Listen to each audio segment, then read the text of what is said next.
אסתר בוכה על שלמה, עיניה אדומות כדם. אבו עובדיה שבה את לבה בכך שהפך את שלמה לגבייה לאחר, שהיה אחד מכוחות העילית המיוחדים בצבא הישות הציונית. אבו עובדיה הפך לאלילן של נשים יהודיות רבות, שכן הוא סמל הגבריות בהשוואה לגברים שלהם הדומים חבילות חציר.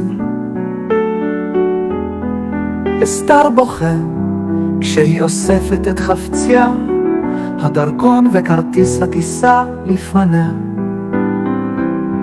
אסתר חושבת, האם היא תחזור למקום הולדתו של אביה בפולין, או שתחזור למקום הולדתה של אמה בהונגריה.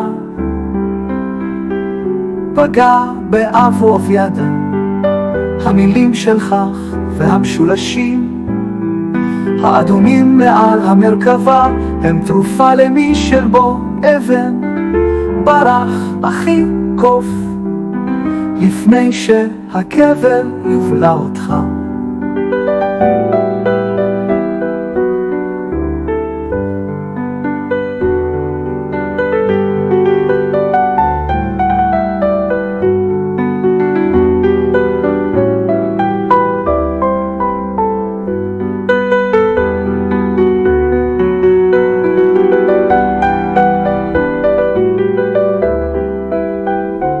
פגע באבו עובדיה המילים של כך והמשולשים האדומים מעל המרכבה הם תרופה למי של בו אבן.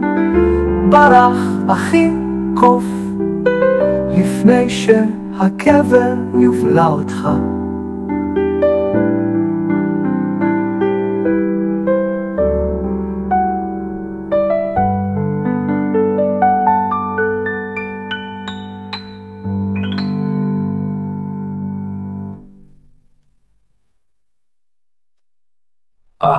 אחי, קוף לפני שהכבל יבלע אותך.